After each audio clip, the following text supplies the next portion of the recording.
What's up guys, Pchild here, and I'm bringing you a zNecro guide today. A lot of people love to do rats, but they don't know what a rat is, and they don't know what a zNecro is, and they don't know what a Z-barb is, so I'm going to explain it. This is a zNecro guide, but I'm going to explain how rats work, as well as a Z-barb and a Rathma just a little bit, because you need to understand how those characters work in order to understand how to fully play your zNecro. In this guide, I'm going to go over two different builds because these are my two favorite zNecro builds. I'm going to show you my two favorite, and then I'm going to do a run with my favorite build and kind of talk it out loud as we do the run, so you guys can see how do you play it and how does it play out with your teammates. To understand how to play a zNecro, you kind of need to understand how rat runs work. So the first thing I'm going to do is I'm going to inspect one of my rat necros real fast. The rat gets its name from the type of the set that the DPS uses. They are Rathma necros, and it's spelled R-A-T-H-M-A, hence the name rat comes from that. But if you inspect the Rathma necro, and you don't really have to intricately know too much how the rat works, there's two main abilities that we need to look at. Skeletal Mage Singularity, and what this does is it consumes all of your essence to summon a powerful minion. The minion's damage is increased by 3% for every point of essence consumed. So every time they cast Skeletal Mage Singularity, it uses their entire essence pool, goes to 0. The downside to that is the Rat Necro doesn't really have any way to get that essence back. So what they do is they equip Reaper Rat Bracers. And what the Reaper Rat Bracers do is every health globe restores 30% of your primary resource. Picking up 3 health globes puts them almost back to full resource, and then they can cast another set of Singularity Mages, which consumes all their essence. They pick up 3 more health globes, cast Singularity Mages again. They can have up to 10 Singularity Mages out at a time. That's where all the damage comes from. So that's why picking up health globes is important. It's where the fuel comes from your mages to do all of their raw damage. The next thing we're going to look at is we're going to look at our Z-barb. What the Z-barb does is he provides 2 things for the party. He picks up health globes and he provides toughness. The health globes are picked up by pickup radius. You can see Rondell's Locket gives him 6. Every other piece of armor can have up to 2 yards on it. So this Z-barb has 2 on his head, his shoulders, his gloves, his chest, his belt, his bracers. Rings cannot get it, pants, boots, etc. The maximum pickup radius is 22 yards. It makes a big difference if the barb has 22 versus, let's say, 18. Doesn't sound like a lot, but it really makes a big difference in the quality of the Z-barb. The second thing the Z-barb gives you is he gives you Ignore Pain. Ignore Pain, all your allies within 50 yards also gain 25% damage reduction and immunity to crowd control for 5 seconds. It's really important that your Z-barb gets Ignore Pain on your rats. Doesn't matter as much for the zNecro, but for the rats it really does. So that's what your partners are doing. So why is the zNecro important? The zNecro makes all the health globes for the rat. And the biggest reason is because the life from death talent. Consuming a corpse has a chance to spawn a health globe. So big. The life from death talent is the reason this build works. You pair that with Land of the Dead, because Land of the Dead says all corpse skills can be used at will for 10 seconds. Each enemy in Land of the Dead are periodically frozen. So basically, while Land of the Dead is popped, it's doing 2 things. It's freezing all the enemies to reduce incoming damage, and it also lets you spam Devour like crazy.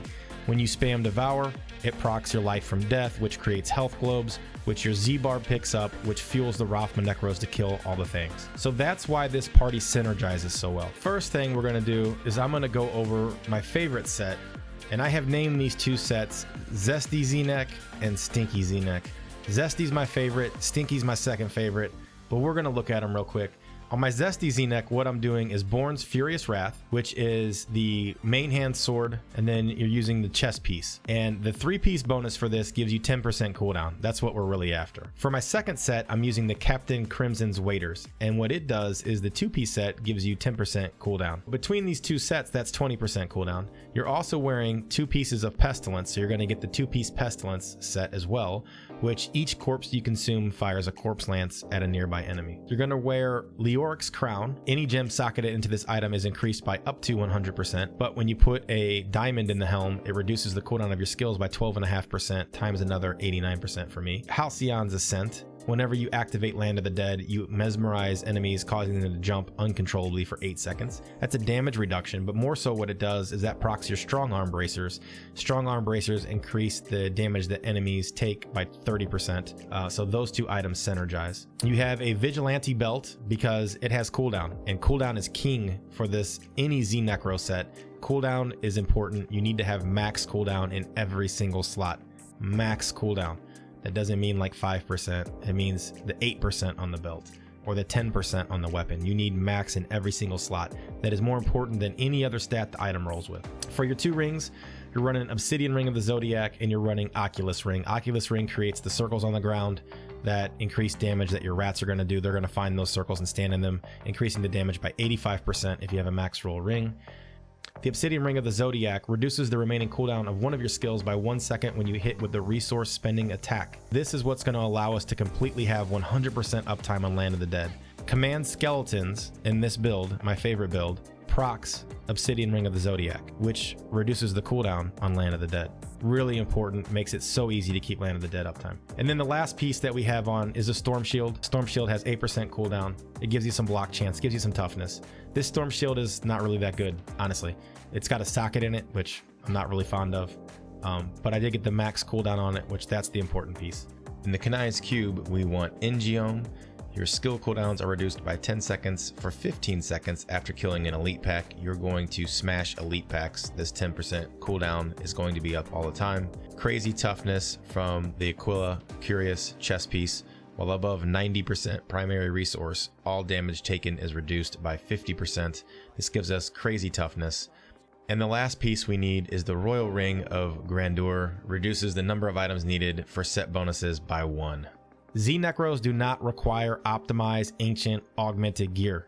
The basic minimalist zNecro can walk into 95 100s. Same thing for the Z-Barb. The rats require actual damage gear and augments to get their damage up to kill the things, but the Z characters can walk in fresh gear. The reason I like this set, there are a couple different options you can take. A lot of people will choose the Bone Spear instead of Death Nova. I'm a fan of Death Nova, and the reason I like Death Nova is because if you're running rats, you're going to run rats repeatedly over and over and over, and Death Nova takes a lot less concentration. You can sit back, relax, don't have to pay quite as much attention to what you're doing because Death Nova spams a big circle all around you. So anything in that blast radius is proccing your Obsidian Ring, which is going to remove the cooldown of Land of the Dead. If you take Bone Spear instead, it shoots out a projectile that you actually have to target. If you're actually targeting the enemies with it, you can see you have to cast at them and hit groups of enemies. It's just not quite as easy. So I tried both for several days, and I figured out that I ended up liking Death Nova more. There is no wrong choice though. It's just whatever you prefer. That being said, this is kind of the lazy man's build. It's not the optimal, the most efficient, the best ever. I honestly think some of the builds that use frailty in them with the Bone Spear are a little bit more efficient, but they are a lot more effort to play. You got to pick your poison there. Me personally, if I'm going to run thousands of rats, I'm going to take the easy way. Going over the other abilities, I've set my keys up in a specific way, 1, 2, 3, and 4. All of these abilities can be spammed on cooldown all the time. You can numlock trick them if you understand how to do the numlock trick. There are a bunch of ways you can mash them, but these you don't have to worry about. So one is Devour with Cannibalize, and what that does is it consumes all the consumes a corpse within 60 yards. Each consumed corpse restores 3% health, and based on our Life from Death talent, it also spawns health globes. Land of the Dead is the biggest skill a zNecro has. That's the biggest thing he brings to the table. And what it does is all corpse skills can be used at will for 10 seconds, and enemies in Land of the Dead are periodically frozen. So this is going to freeze everything on the screen, so it's not dealing out any damage to you. And it's going to spawn crazy orbs from Life for Death because you're going to be able to spam Devour, and you're also going to be able to spam Corpse Lance. And what Corpse Lance does is it's also important. Enemies become brittle, increasing their chance to be crit by 5% for 5 seconds each time they are hit with a Corpse Lance. So as you're Corpse Lancing things, you're increasing the critical strike chance of your Rothma Necros to 100%. And then command skeletons, you can mash this on cooldown. Your skeletons will attack anything that you're moused over. All you got to do is cast your command skeletons on enemies that procs your Obsidian Ring of the Zodiac. Obsidian Ring of the Zodiac being proc, it resets your Land of the Dead cooldown. Looking at the talents, we have Final Service, which is just cheat death, keeps you alive. Life from Death, again, the most important talent we have. Consuming the corpse has a chance to spawn the health globes. Rathma's Shield, you can't lose life for 4 seconds after casting Land of the Dead. So we're going to cast Land of the Dead all the time. Basically, we'll have like a 50% immunity shield based on the speed we cast that. It's going to be up a lot. And then Blood is Power. Cumulatively, after losing 100% of your maximum life, all ability cooldowns are reduced by 20%. This is basically a big cooldown reduction. Talk about our gems. So in the helmet, you obviously want to run a diamond to get that cooldown reduction. And then the Leorics will amplify that cooldown reduction. You want to run strength gems in your chest and your legs. And the reason that you run strength gems and not the topaz gems is because you already have so much intellect already. You're going to actually net more toughness from the strength, because strength provides armor, than you would from the intellect, because intellect provides resist all. And your resist all is already so high that it diminishes as it starts to get that high versus the armor. So the armor will actually net you more toughness overall. And then for your legendary gems, you're going to run Ice Blink. Your cold skills now apply a chill effect, and your chill effects now slow enemy movement by an additional 17%. Enemies you chill have a 10% chance to be critically hit. This ups the damage of your rats. You're going to run Gem of Infectious Toxin. Poison all enemies hit for a % of weapon damage. That's not really important. The important part is all enemies you poison take 10% increased damage and 10% less damage output. And then the last gem is the Gogok of Swiftness. And the biggest reason you get this is for the 1% cooldown per stack of Swiftness. But it says you gain Swiftness with every stack, increasing your attack speed and your dodge by a % for 4 seconds, stacking up to 15 times. So this gem's good. It gives you toughness and it gives you cooldown. So now that we've taken a look at our skills and we've taken a look at the Zesty zNec, I'm going to switch over to my Stinky zNec and let you guys check it out. The main difference between this is really only 2 pieces of gear. You put on a pig sticker and you put on a pestilence robe. And what that does is the pestilence robe is going to give you that 3-piece pestilence set bonus. And it says each enemy you hit with Bone Spear, Corpse Lance, Corpse Explosion reduces your damage taken by 2% up to a maximum of 50%, and it lasts 15 seconds. So basically the main difference between this is you're sacrificing CDR for toughness. A lot of people that find they're too squishy, I think will have a little bit more success with this build over the Zesty zNec. The Zesty zNec has a lot easier time keeping Land of the Dead on 100% uptime, and if you have really good DPS, things usually die before they become unfrozen from Land of the Dead. But if you have slower DPS, or you're pushing rat runs for some reason and you're trying to do like 110s, 112s, 120s, you can find that you might be a little bit tankier with the Pestilence Gloves.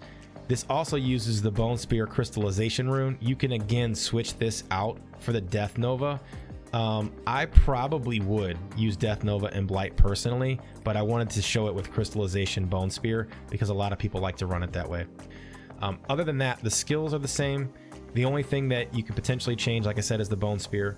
The equipment uses the Pig Sticker and the Pestilence Robe. So those are the only 2 items that you switch out. Everything else stays the same. It just gives you increased toughness for a lack of CDR. So with my Zesty zNec, my cooldown reduction is at 71.75. In my set, I think maximum is 72.5. And with this set, I'm at 68.55. And I think you can get this set up to 69. So it just depends on what you like. I prefer the Zesty zNec personally because you never have to worry about keeping your Land of the Dead up. So this is what I run. We've gone over the skills. We've gone over the talents. I've explained what rats are, how the Z-Barb works, how the Rat Necro works. So what we're going to do, we're going to grab a party. We're going to get in a rift real quick. We're going to blow a rift up. I'm going to talk about it, tell you what I'm doing, why I'm doing it. All right, so as soon as you get in, you always want to pop your Land of the Dead and let your rats start building their army. A lot of teams or a lot of people will wait until you get to that first set of mobs. And it gives you a little bit of extra cooldown sometimes to get that Land of the Dead back up, but your rats aren't going in with 0 mages. And most of them will prefer that you do it that way.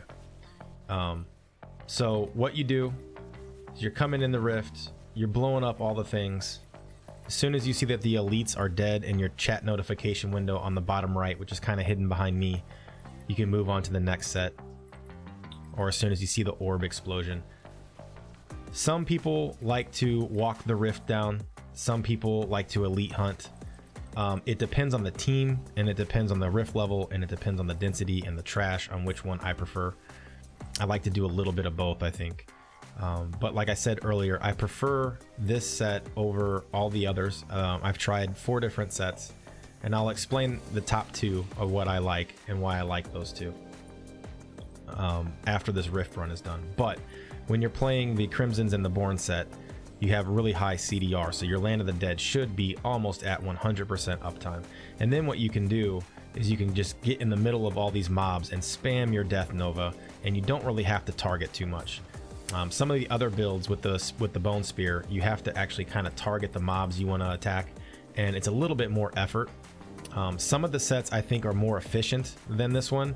This is the laziest build and also still very efficient for 95s, 100s.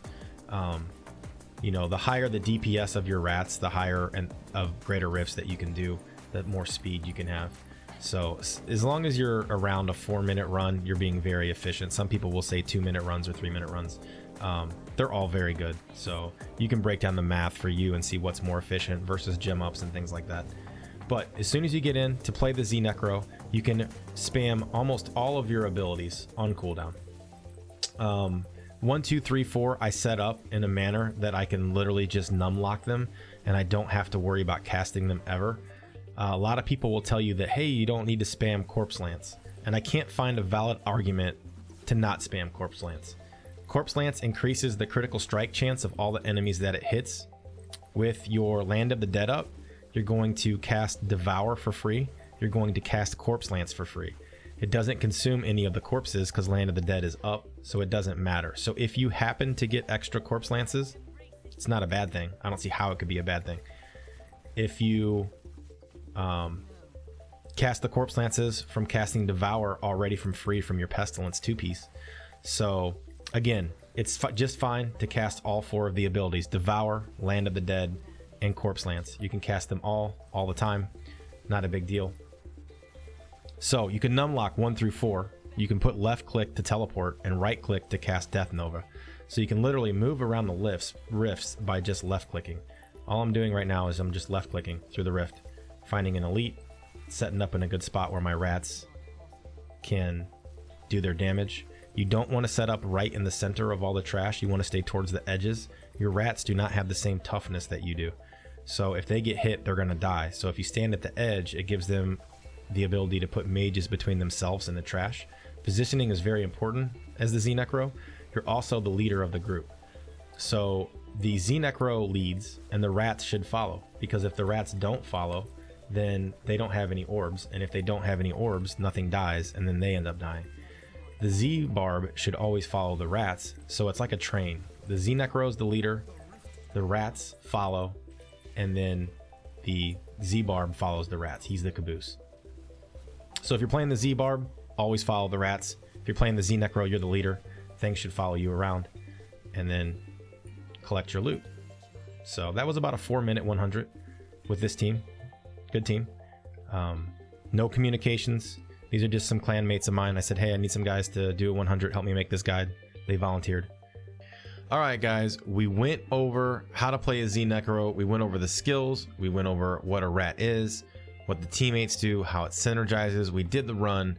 If you have any other questions on how to play a zNecro, drop a comment below or come visit my stream. I stream 7 days a week, Monday through Friday, 9 p.m. Central Standard, Saturdays and Sundays at 11 p.m. Central Standard. Come hang out, ask your questions. I run this build daily, so you guys will get to see how I play it. You can ask your questions, and hopefully I'll see you then. Thanks for stopping by.